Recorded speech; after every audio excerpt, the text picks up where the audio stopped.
Saviez-vous que sur les pentes stériles et fumantes des volcans, où les températures peuvent dépasser 50 degrés Celsius et le sol est un mélange acide de cendres et de roches, la vie végétale non seulement survit, mais prospère et transforme activement le paysage? C'est un phénomène extraordinaire, un témoignage de la résilience de la nature et de l'incroyable capacité d'adaptation de la flore à des conditions qui seraient létales et insurmontables pour la plupart des espèces. Nous observons comment, dans les environnements post-éruption, la succession écologique primaire commence à partir de zéro, sur une surface où il n'y avait ni vie ni sol organique préalable, une toile dévastée et apparemment inerte. Ce processus initial est fondamental et se déclenche avec l'arrivée des organismes pionniers, les premières formes de vie capables de coloniser et de modifier ces environnements si inhospitaliers.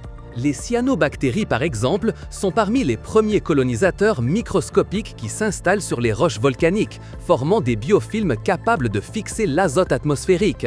De plus, les lichens, qui sont des associations symbiotiques entre un champignon et une algue ou une cyanobactérie, jouent un rôle crucial en adhérant à la surface de la lave et du téphra. Leur structure leur permet de résister à la dessiccation et aux fluctuations extrêmes de température, tout en sécrétant des acides organiques qui décomposent progressivement la roche-mère. Cette décomposition chimique, combinée à l'accumulation de matières organiques issues de leurs propres restes à leur mort, commence à créer les premières couches d'un sol naissant, même si elles sont minimes. Comment ces formes de vie si basiques parviennent-elles à initier un processus aussi complexe dans un lieu si dévastateur? La clé réside dans leurs adaptations physiologiques extrêmes et dans leur capacité à exploiter les maigres ressources disponibles, même dans leur état élémentaire. Certaines bactéries et archées sont thermophiles, ce qui signifie qu'elles peuvent prospérer à des températures très élevées, certaines dépassant même les 80 degrés Celsius, trouvant des niches dans les fumerolles ou les sols récemment refroidis. D'autres sont acidophiles, tolérants et préférant les environnements avec un pH extrêmement bas, aussi acide que celui d'une batterie de voiture, en raison de la présence de sulfate et d'oxyde de soufre libérés par l'activité volcanique. Ces bactéries spécialisées, ainsi que les lichens et les mousses, sont les architectes initiaux d'un écosystème qui, avec le temps, deviendra plus complexe et diversifié. Le mont Sainte-Hélène, dans l'État de Washington aux États-Unis, a offert un laboratoire naturel incomparable pour observer cette résilience.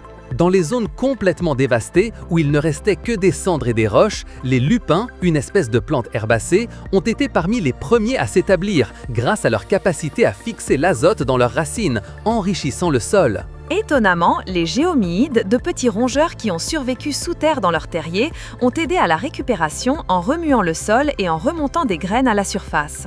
Cet exemple souligne comment la vie, même dans ses formes les plus inattendues, collabore à la récupération d'un écosystème en apparente désolation. L'éruption du volcan Krakatoa en 1883, qui a anéanti toute vie sur l'île, nous présente un autre cas d'étude fascinant. 50 ans après cette explosion dévastatrice, les scientifiques ont enregistré la présence de plus de 250 espèces de plantes vasculaires, un chiffre étonnant pour un lieu qui fut complètement stérilisé. Cette recolonisation a débuté avec des spores de fougères et des graines de plantes pionnières dispersées par le vent ou transportées par les courants marins qui ont trouvé une niche dans le substrat volcanique. Les fougères, avec leurs spores légers et résistants, sont d'excellents colonisateurs de terrains volcaniques, s'adaptant à des conditions de faible fertilité et d'humidité fluctuante. De plus, bon nombre de ces espèces pionnières présentent des stratégies reproductives très particulières, comme la production massive de graines minuscules et volatiles qui peuvent être transportées sur de grandes distances. De quelle manière les racines de ces plantes spécialisées parviennent-elles à s'ancrer et à obtenir des nutriments dans un substrat si nouveau et souvent instable? Les adaptations morphologiques de leur système racinaire sont extraordinaires, développant des racines étendues et peu profondes qui se ramifient profusément pour explorer chaque fissure et obtenir les rares nutriments disponibles. Certaines espèces développent des racines pivotantes qui pénètrent profondément dans les fissures de la roche, cherchant de l'eau ou s'ancrant fermement pour résister aux vents forts et aux mouvements du substrat. La symbiose avec des champignons mycorhiziens est aussi une stratégie vitale, car ces champignons s'associent aux racines des plantes, facilitant l'absorption de nutriments comme le phosphore et l'azote, qui sont souvent limitants dans les sols volcaniques. Par exemple, le Metrosideros polymorpha, connu sous le nom d'Oya lewa, est un arbre endémique d'Hawaï et la première espèce arborée à coloniser les coulées de lave nouvellement formées. Son succès est en grande partie dû à sa relation symbiotique avec certains champignons mycorhiziens qui lui permettent d'extraire des nutriments de la roche volcanique et de prospérer dans un sol pratiquement inexistant. Cet arbre non seulement survit dans un environnement extrême, mais il crée également de l'ombre et accumule de la litière, facilitant la germination et la croissance d'autres espèces végétales. La capacité de ces plantes à tolérer et, dans certains cas, même à métaboliser des métaux lourds comme le nickel, le cuivre ou l'arsenic, présents dans les roches volcaniques, est une autre de leurs adaptations notables. Elles le font par des mécanismes comme la chélation, où les plantes produisent des molécules qui se lient aux métaux lourds, les empêchant de causer des dommages à leurs cellules. Elles peuvent également accumuler ces métaux dans des vacuoles spécifiques à l'intérieur de leurs cellules ou les exclure activement de l'absorption par leurs racines. Elles peuvent également accumuler ces métaux dans des vacuoles spécifiques à l'intérieur de leurs cellules ou les exclure activement de l'absorption par leurs racines. Ces stratégies d'hyperaccumulation de métaux lourds sont d'un grand intérêt pour la biorémédiation, la technique consistant à utiliser des organismes vivants pour nettoyer les environnements contaminés. Des espèces de plantes volcaniques sont étudiées pour leur potentiel à restaurer des sites miniers ou des sols contaminés par des métaux toxiques. Le sol volcanique, bien qu'initialement pauvre en nutriments organiques, est riche en minéraux primaires comme le feldspath, le pyroxène et l'olivine, qui se libèrent lentement à mesure que la roche se décompose. Cette richesse minérale est une ressource que les plantes pionnières sont expertes à libérer, transformant le paysage géologique en un écosystème biologique. Les éruptions volcaniques ne sont pas toujours des événements de stérilisation complète et parfois, la cendre volcanique, riche en nutriments, peut agir comme un engrais naturel. En fait, la cendre, étant poreuse, aide également à retenir l'humidité, ce qui est vital dans les environnements où l'eau peut s'écouler rapidement à travers la roche. Comment les caractéristiques géographiques spécifiques d'un volcan ou d'une chaîne volcanique influencent-elles la domination de la flore? L'altitude, la latitude et l'orientation des pentes volcaniques par rapport au Soleil sont des facteurs déterminants qui influencent la température, l'humidité et l'intensité du rayonnement solaire. Par exemple, sur le volcan Chimborazo, en Équateur, sa grande altitude de 6268 mètres au-dessus du niveau de la mer présente des défis supplémentaires tels que des températures basses et une forte radiation ultraviolette. Là, nous trouvons des espèces comme la Chuquiraga jusui, une plante andine qui pousse à des altitudes extrêmes, adaptée au sol volcanique et aux conditions climatiques sévères.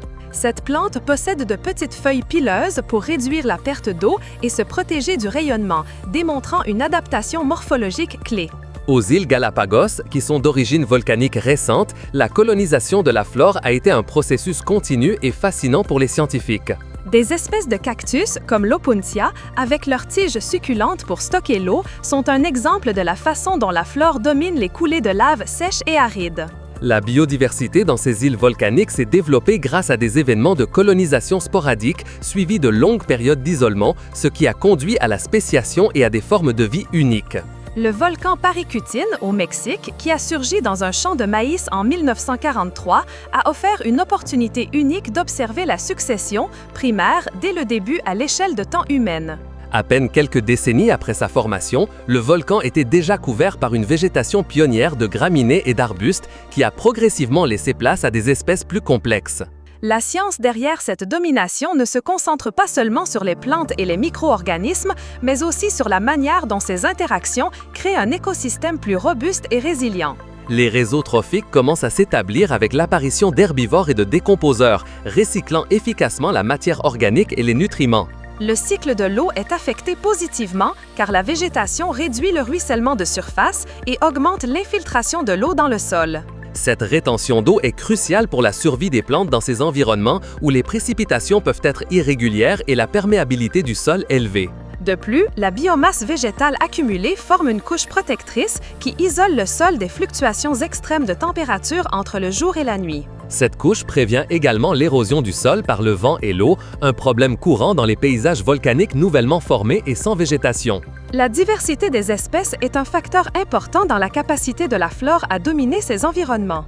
La diversité fonctionnelle, plus que le nombre total d'espèces, est ce qui permet à l'écosystème volcanique d'être résilient, car différentes espèces remplissent des rôles écologiques distincts. Certaines espèces sont d'excellentes fixatrices d'azote, d'autres sont des spécialistes de la capture de lumière dans des conditions extrêmes et d'autres excellent dans la rétention d'eau. Par exemple, sur les flancs du Teide, dans les îles Canaries, on trouve des espèces comme le codesso, Adenocarpos folioloso, un arbuste qui supporte bien l'aridité et les sols volcaniques.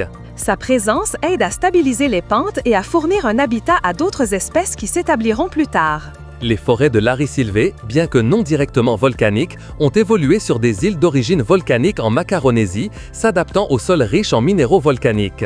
Leur capacité à capter l'humidité des nuages, un phénomène connu sous le nom de précipitation horizontale ou pluie horizontale, est vitale pour leur survie dans ces écosystèmes.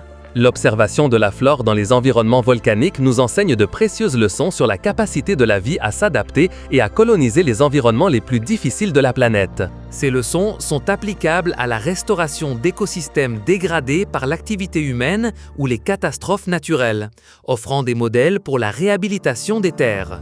La recherche dans ces sites extrêmes contribue également au domaine de l'astrobiologie, fournissant des idées sur la façon dont la vie pourrait émerger et persister sur d'autres planètes avec des conditions géologiques extrêmes.